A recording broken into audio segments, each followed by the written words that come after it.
Appreciate Yeah, that, man. and we'll keep you for too long. Just want to get into this badass. Yeah, together. I'm really sorry. I'm really sorry. I'm usually on the money. Just had clients running a little bit late.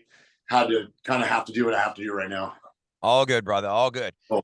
Let's dig into this 20th anniversary celebration you put together. Hell of a show, man. Hell yeah. Hometown show, hometown area at least. House of Blues Anaheim, Saturday, December 16th. Old Friends, Unearth, Impending Doom, plus Lionheart, Salt Wound. And I'm really glad you included Of Sulfur, man. Ricky, Yeah. love what that band is doing. And so glad that you included, some old school bands as well as some new school bands too. Yeah, for sure, man. I just, the whole idea behind this was kind of celebrating the era of what a lot of people think is taboo by saying metalcore. And I'll say, are you freaking serious? All you deathcore bands got into deathcore because it was segued off of metalcore. Now it's blackcore and this and that, whatever, man. It's all good, dude. It's all good. It's someone just trying to step over each other's back to get to another subgenre. Right. But it's like what I'm saying. It's just, we've always tried to celebrate the levels of like what we've done and where we've come from and the friends we've met and the evolution of music through that whole time that we've been doing it. It's been incredible. And so we really wanted to be like, okay, let's grab someone like Unearth, right? Someone that's like homies from the beginning, been with us since day one. We've probably done some of the most touring as our whole career with that band.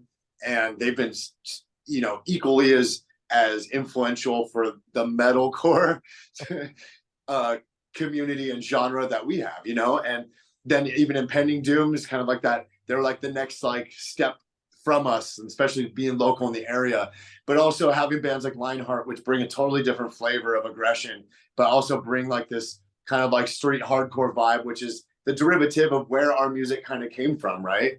And then you have Of Sulfur, who I think is just sort of like, people have been, it's kind of like the black metal influence is like very strong now, and they do it so well, and that's the shit. And we've known some of those guys for a long time.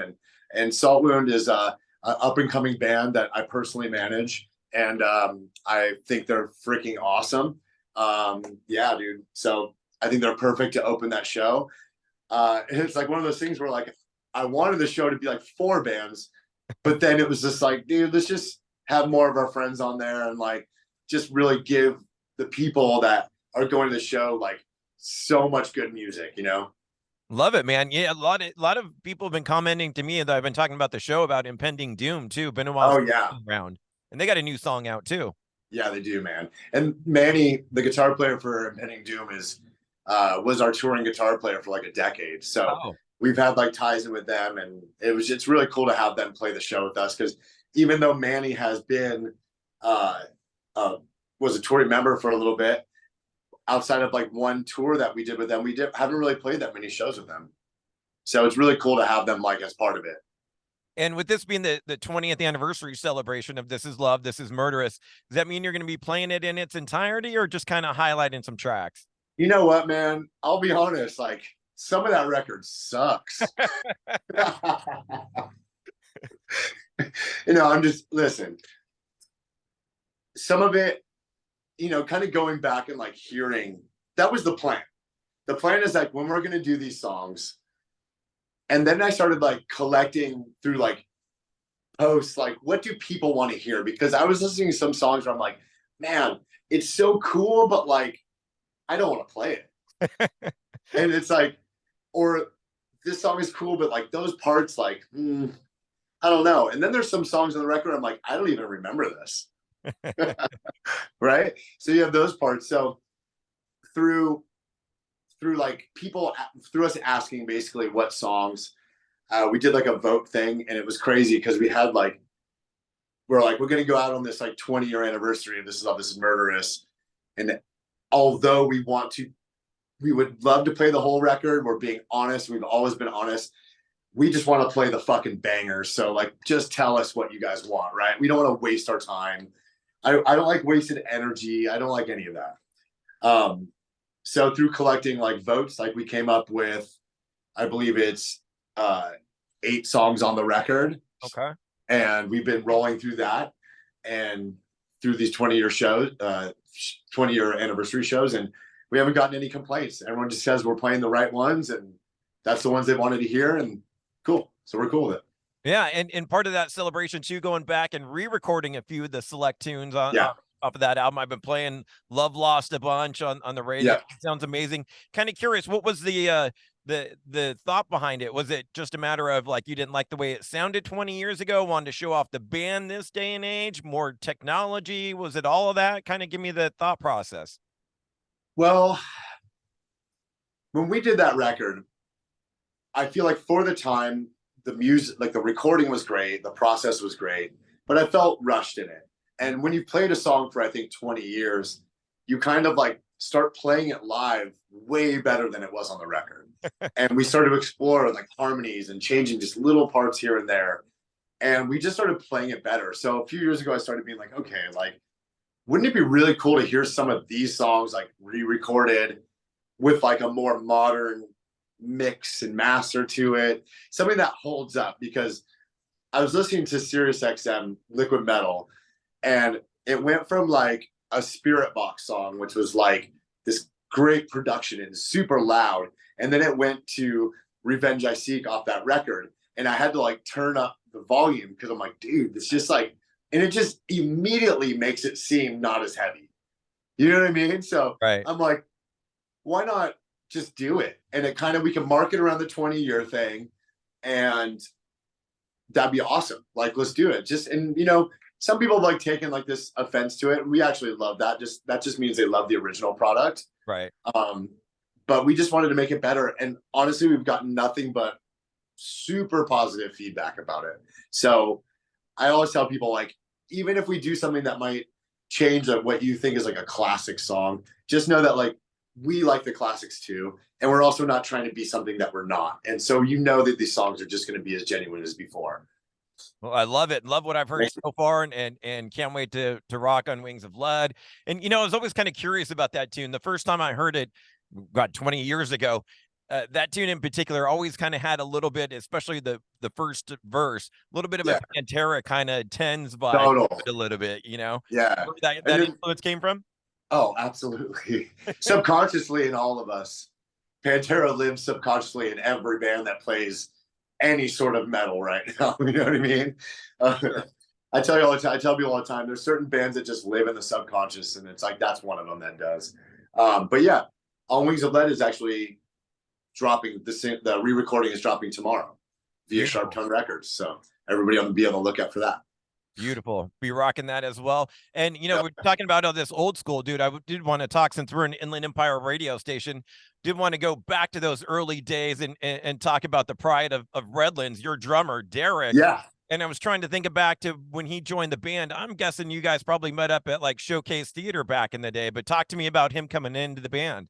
It's kind of interesting. So, I mean, we've known Derek because he was in a band called Casting Stone. And I knew him from like back in the day when he played drums for, oh my God, he's going to kill me because I can't remember the name of his first band, Altered Mission. So he played in a Christian hardcore band back in like, dude, like 91, 92, 93, like literally. Dude, so old school, it's crazy. He was playing drums in hardcore bands when he was like 11 years old. Wow. And so we've known him for like a while, and he was really good friends with our guitar players at the time, Scott. And Casting Stone was pretty cool. I always loved the way Derek played drums. He was always like a really hard drummer and had some really good creativity with his fills and stuff. But I always thought that he could do like metal as well. And we were actually, when I was in my other band, when I was in my other band, 18 Visions, we were in Salt Lake City and we broke down. And I remember that Bleeding Through put out our first record with our old drummer, Troy. And I remember being on tour with 18 Visions and getting a call from Scott, our guitar player. And he said, hey, Troy just quit the band. And I'm like, oh no, because Troy was really, really good. Like, he was really good. And I'm like, why did he quit the band? He's like, well, I heard that God told him to quit the band. He said that God told him to quit the band. And I'm like, I've never talked to Troy about this, so I don't know if it's 100% true. But for story's sake, I say we just leave it where it's at. So I asked Scott, like, what do you want to do? Because Bleeding Through's, the record just came out, the very first one. We started getting really good local buzz. I'm like, I think we got something, man. I'm like, we got to keep it going. And he's like, well, what about Derek? And I'm like, okay, we'll give it a shot. We practiced a couple of times. It was all right. we played our first show. We actually played at Redlands with him at a church, Oasis Church. Huh. I think it was Oasis Church. I could have it wrong. And I didn't think he did that well.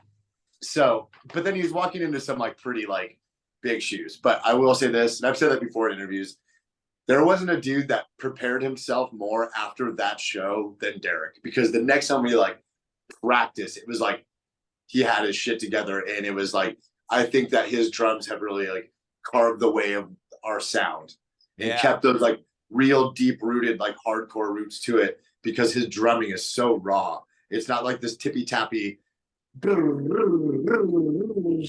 It's not like that. It's fucking real, like playing. You know what I mean? Yeah. So it's cool. Yeah, dude. The show, was it back in July? You guys played at Garden Amp for the Indecision. Oh yeah. That show in particular, I played drums a little bit as a kid, but I really paid attention to his drumming, which was phenomenal. His push and pull and the way he guides the band is just incredible. Yeah. So I wanted to kind of shine the light on him. But yeah, dude, that's awesome. But I'll talk about other people in the band other than me all day long. Well, certainly then I got to hit you up with, of course, the newest guy in the band and our mutual friend. Yeah. John Arnold. And, you know, it's funny with him too. I always love the way he kind of like strums the guitar, like the way he plays always, I thought looked super cool. But how did you connect with him? Was he a client at the gym, right? Yeah, he was a client at the gym. And I knew about Cerebellion, and kind of just like, it was one of those things that like happened organically. Like we just kind of became like more friends, you know what I mean? And I know Bleeding Through needed a solo, and he kind of ripped. So I'm like, hey, put this solo on Rage. And then after that, I'm just like, you know what? Like, I really just want to find solid guitar players. We always kind of had fill-ins because we're trying to please original members, and they could only do like a couple things here and there. And it mainly was on the guitar side of everything. Right. So finally, the band was just like, dude, like, let's just find two solid people. And then, yeah, I was like, dude, like, why don't you just do it? And he's like, really? And I'm like, yeah. And he's like, all right, man. He's the nicest dude ever. Anybody that ever meets John Arnold, well, first thing they say about him, he's the nicest dude you'll ever meet. Like literally. And he freaking rips, man. Yeah. And he's so solid and so professional and reliable. And I think that when you get a band like us that's in our 40s, you got to have people that are reliable, because you're working on like borrowed time between work and everything. So you need people that can be there and do the job. And then, yeah, so that's how we got him. And it's been awesome. Yeah, it's been a couple. He's like, dude, he's like, it's funny because he's like, you know, mid 40s, and it's like, now he gets to like fly to shows in other countries and play shows like this. And it's cool. I feel really, it's awesome for him. I'm stoked. Yeah, like you get to be a kid again, watching it through his eyes, watching. Yeah, dude, for the first time. I love it. It's like the main thing about doing this band again is I want our families and our real close friends to be involved. Like if they ever want to go to shows with us, cool, man. We'll make it happen. Be part of our road crew. Like just come and experience it. Like what we've gotten to do for our whole career is like, it's insane. You know, the world to me seems so small because we've been everywhere. Right. It's like, I casually say like, yeah, dude, I really just want to go to Japan like this weekend. And people are like, what do you mean? Like to most people, that seems like 15 years of planning and you know what I mean? It's like, but it's so small. The world is so small. Right. So I don't know. I love being able to just even just have friends out and have them with us at every show. You know, it's cool. I love having people around that care about us and that we care about. Well, dude, speaking of shows and in the future and going to different places, cool to see that you got announced on the Headbangers boat, the Lamb of God for next year already. Have you done a cruise yet? Have you done one of those yet? No, man. That's one of those things where you're like, if you would have told me like, I'm going to fucking play a cruise with Lamb of God, like, are you kidding? And At the Gates is on it. I mean, come on, dude. At the Gates is like the reason why Bleeding Through is a band, like straight up At the Gates. Like there it is. Yeah. I mean, that's, man, we're so appreciative of these opportunities that we still have. Right. And we always just, the way that we can repay people is by putting a better product on stage and being a better band and writing better songs. And that's what we're going to freaking do. Well, I love it, man. And speaking of better songs and new songs, we had the new tune earlier this year, Wartime. Are we Yep, looking towards a new album? This kind of a celebratory year, and maybe next year a new album? totally. This record was all about kind of writing, or this year was all about kind of getting that Rage EP out, doing Wartime, and then kind of celebrating the This Is Love, This Is Murderous stuff towards the end. And we've already started working on new material. And dude, it's just, we have such a good system and we're all so locked in. And I think because we've been playing so well together and we're all like, it's just, this is going to be the one. And so This is going to be the one that's going to get us on the radio. No, I'm just joking. No, when I say it's the one, what I mean is this is going to be the one that I feel you listen to and you could really feel all the eras of Bleeding Through mixing together the best. You know what I mean? Is it going to include Wartime in those Rage tunes, or are those kind of? Those are all set alone right there. Yeah. Okay, so all brand new material next. All brand new material. Yeah. Looking forward to it, man. Yeah. Sick. And one other thing I want to touch about, you're talking about the sound and At the Gates being such a vital band or vital influence on the band. Yeah. One of the things that always separated you guys for me was kind of certainly the keys and what Marta brings in that kind of industrial gothic kind of sound. Where does that come from for you? Or is it all Marta bringing that in? It's strange because one of my favorite bands is I love black metal. Like, black metal is my favorite genre of music. When they started dabbling with like a lot of keys and synths and stuff, like Emperor and like Dimmu Borgir and stuff like that. Even like that band Samael I was really into. They had like really like creepy like fucking keys. And I always thought like, okay, well maybe. But then I heard Soilwork, and the early Soilwork had like not so overpowering keys, just kind of like with the band, right? And I was like, dude, this is what I want to do. This is the kind of capacity I wanted in. And then we got our friend, actually at the time, Molly, to play, and she was on the first couple records and did the first couple tours. And then Marta stepped in and kind of just like elevated it from there. Yeah, because I've always felt like it was kind of an afterthought with a lot of other bands where you guys were one of the bands to really incorporate it in the sound. Definitely. And I felt like weaving it in and not just keeping it to certain parts. Yeah. Was like something I wanted to always do. Well, I can't wait to hear the new album. Dude, last thing I got to hit you with, man, I appreciate all the time, but we're old school radio station. We do mandatory Metallica every night at 10 p.m. And this has been my debate this year on Metallica. I know you're old school Metallica. You don't want to talk to me about Metallica. I do. Uh-oh. Okay, let's go. No, so here's the debate. Here's the debate for the year. Debating the greatest Metallica album, Ride the Lightning versus Master of Puppets. My buddy is saying, oh, it's got to be Ride the Lightning, where I'm like, without a doubt, Master of Puppets. That's the one that you press play and never turn it off. How about for you out of those two?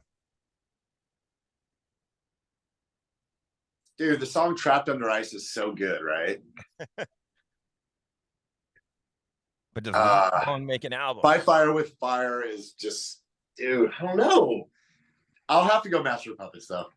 See, but you named two Ride the Lightning songs. I know, but like, even though those songs are so good, Master of Puppets is like, it's all good, and the songs that are good on Master of Puppets are like legendary. Yeah, you know what I mean. Whereas like Ride the Lightning was still kind of like that, like they're still like under the radar there, but it slays, doesn't it? That's like a straight up thrash record. Whereas like Master of Puppets had more ebbs and flows, I thought. Yeah. But I'll still go Master of Puppets. That's like arguing apples and apples, dude. That's the point of it. It's not supposed to be. Yeah, that's a tough one. Yeah, I'll probably stick with Master of Puppets. Yeah, I'm with you. I think it's the complete sound, like to have the Orions and the Welcome Home, and then brutally heavy with Battery and Master and Damage Inc. and everything. I felt like it was the complete spectrum. Battery is just like such a crazy song. Like it's just crazy. What's the better cover though? Both sick covers. Yeah, maybe I might take Ride the Lightning as my favorite cover though. Yeah, the blues and stuff. That's cool. Yeah, covers alone, yeah, right. But I think as far as just throwing on an album, a complete album, it's got to be Master. It's Master of Puppets. What Metallica song can we rock for you on Mandatory Metallica? Do you have a favorite? I mean, honestly, now I'm thinking of Trapped Under Ice. Let's do that. Yeah, we'll do it. Beautiful, man. Cool. Brandon, thank you so much for the time. Always a blast chatting with you. Can't wait to see you out there on the 16th. And yes, December 16th, House of Blues. Go see our fucking shit.